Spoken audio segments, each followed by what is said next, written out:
Аида Касмалиева. Президент өз мөөнөтүн аяктайт жана эл арасында сый урмат менен жашайт. Мен чоң саясатка Сооронбай Шариповичтин командасында келгем, деп жазат вице-спикер Аида Касмалиева Facebook баракчасына. Ал азыркы президенттин сапаттары тууралуу жана акыркы кырдаалга токтолду. Сооронбай Шарипович президент болгондон кийин жаман жагына өзгөргөн жок. Ошол эле боорукер, жеткиликтүү, жөнөкөй, ойчул, ыймандуу, эмгекчил жана жоопкерчиликтүү бойдон калды. Мен акылыма, сезимиме жана интуицияма ишенем. Калганы саясат. Президент Сооронбай Шарипович Жээнбековдун ким экендиги жөнүндө күн өткөн сайын жаман имиджди түзүү үчүн ири ресурстар ыргытылып жатканда мен кара пиарга ишенбейм. Сооронбай Шарипович Жээнбеков менин президентим. Ал элдик президент. Сөзсүз түрдө укуктук талаага кайтып келебиз. Мамлекеттин бүтүндүгүн жана эгемендүүлүгүн сактайлы, деп жазат Касмалиева. Президент өз мөөнөтүнүн аягына чейин иштеп, өзү айтып келгендей, эл арасында сый урмат менен жашайт, деп белгилейт вице-спикер. Анын дагы бир маанилүү сапаты — ал сын пикирлерди кабыл алат жана каталардын үстүнөн иштей алат. Ар бир адам өз дымагынын тегерегинде эмес, мамлекеттин жана элдин мыйзамдуулугунун жана бүтүндүгүнүн айланасында чогула турган мезгил келди. Булак аргумент KG. Матраимов менен Жээнбековго кылмыш иши козголду. Асылбек Жээнбеков менен Райымбек Матраимовго кылмыш иши козголду. Бул тууралуу Чоң Азат партиясынын лидерлеринин бири Сыймык Жапыкеев 24 KG агенттигине билдирген. Айтымына караганда, кылмыш иши булардан сырткары экс-премьер-министр Мухаммед Калый Абылгазыевка да козголгон. Кылмыш иштери бүгүн 7 октябрда козголду. Аларды аскер прокуратурасы иликтеп жатат, дейт ал. Эске салсак, Чоң Азат кыймылы Сыймык Жапыкеевди элдик башкы прокурор кылып коюшкан. Булак аргумент KG.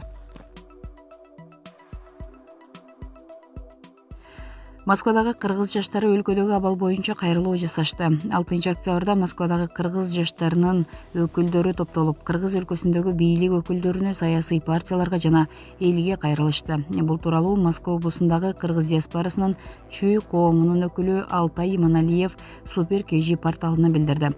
Бүгүнкү кыргыз өлкөсүндө болуп жаткан кырдаал чет өлкөдө жүргөн жалпы жарандардын жүрөгүн уурутуп турат. Ошондуктан биз 6 октябрда жалпы мекендештер, жердештер чогулуп, мекенибизге жакшы каалоо тилек жолдодук эле. Бул жерде эң биринчи каралган маселе бул кыргыз өлкөбүздөгү тынчтыкты, мамлекетти сактап калуу, туура эмес иштерге барбоо, мародёрлукка, талкалап урдоого тыюу салуу жана бийликтеги иштеп жаткан губернатор, мэр, акимдерди мыйзамсыз жумуштан алууну токтотуу. Бардыгы мыйзам чегинде гана иш алып баруусун талап кылабыз. Биз мекенибизге тынчтык гана каалайбыз. Бардыгы мыйзам чегинде болсун, деп билдирди Алтай Иманалиев. Жыйынга кыргыз өлкөсүнүн 7 облусу боюнча түзүлгөн коомдук бирикмелердин өкүлдөрү жана жаш активисттер чогулган. Белгилей кетсек, кыргыз өлкөсүндө 2 күндөн бери шайлоо жыйынтыгына нааразы болгон партия өкүлдөрү жана элдердин нааразычылыгы митингдери токтой элек. 5 октябрда Ала Тоо аянтына шайлоонун жыйынтыгына нааразы болгон жарандар чогулуп, массалык митинг өткөн. Кийин укук коргоо органдары менен митингдин катышуучулары ортосунда кагылышуу орун алып, биринчилери демонстранттарды качыруу үчүн кулак тундуруучу, граната жана жаартыруучу заттарды колдонгон. Митингден жаракат алып, медициналык мекемелерге кайрылган жарандардын саны 911ге жеткени маалымдалды. Булак Супер KG.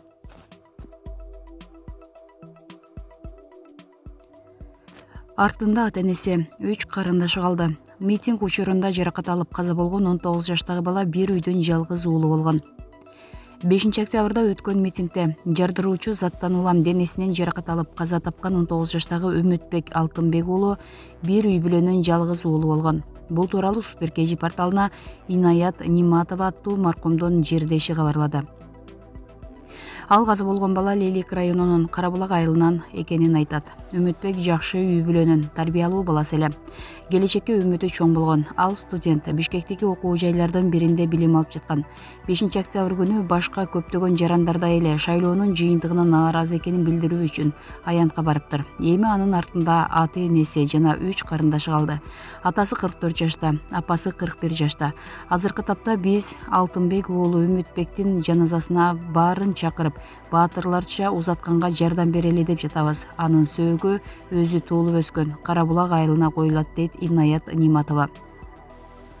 Мындан тышкары Инаят Ниматова өзүнүн социалдык тармактагы баракчасына төмөндөгүдөй билдирүү калтырган. Силердин бүгүнкү күнүңөр үчүн өмүрүн, жанын берген жап-жаш баланын сөөгүн туугандары бүгүн араң өлүкканадан чыгарып, туулган жери 1100 чакырым алыс болгон Лейлек жергесине алып кетишти. Эл башчылары жаназасына кимиңер барасыңар? Акыркы сапарга баатырларча узатып койгонго убактыңар барбы? 5 октябрда Ала Тоо аянтына шайлоонун жыйынтыгына нааразы болгон жарандар чогулуп, массалык митинг өткөн. Кийин укук коргоо органдары менен митингдин катышуучулары ортосунда кагылышуу орун алып, биринчилери демонстранттарды качыруу үчүн кулак тундуруучу граната жана жардыруучу заттарды колдонгон. 7 октябрь күнү саат 12:30 карата жаракат алып медициналык мекемелерге кайрылган жарандардын саны 911 жеткени маалымдалды. Жогорку кеңештин депутаттыгына талапкерди тандоо 4 октябрда өткөн. БШК 7% босоого чегинен 4 партия өткөнүн билдирген. Булак Супер KG. Убактылуу ички иштер министри Курсан Асанов өлкөдө абал тынч. Бүгүн 8 октябрда убактылуу ички иштер министри Курсан Асанов маалымат жыйын берүүдө. Өлкөдө негизинен абал тынч, бирок тынчсыздана турган себептери бар, деди Асанов. Шайлоо жалпысынан ыплас иштер менен өттү. Жаштар чыгып, тынчтык митинг өткөн. Анан кийин 100-150дөй бала ак үй жака өтүп кетишти. Андан кийинки окуяларды өзүңүздөр билесиздер, деп кошумчалады Асанов. Ички иштер министри ар бир облуста кызматкерлер иштеп жатышканын кошумчалады. Булак Супер KG. Жанар Акаевди белгисиз бирөөлөр күч менен кара машинага салып кетишти. Бүгүн 7 октябрда Ала Тоо аянтында митинг өтүп жатат. Ал жерде Жанар Акаев дагы бар болчу. Бир убакта белгисиз машина менен келгендер Жанарды атайын сүйлөшүүлөр үчүн салып кеткен. Аянтта күбө болгондор кандай сүйлөшүүлөргө алып кеткенин түшүнгөн жокпуз. Бизге күч менен салып кеткендей эле болду, деп айтышкан. Социалдык тармакта бул тууралуу кабарлар тараган соң Жанар Акаевдин жубайы кабатырланууга себеп жок, өзүбүздүкүлөр экен, деген билдирүү калтырган. Булак Аргумент KG. Садыр Жапаров Куран кармап туруп айталам, Жээнбеков Матраимов менен да жолуккан жокмун. Куран кармап туруп айталам, Кудай төбөдө карап турат. Жээнбеков менен дагы, Матраимов менен дагы жолуккан жокмун. Эч ким менен жолуккан эмесмин, дейт Садыр Жапаров журналисттердин суроолоруна жооп берип жатып. Жапаров учурда өзүн премьер-министрликке талапкер катары көрсөтүп жаткан өкмөт үйүндөгү Тилек Токтогазиевдин аракеттерин сындады.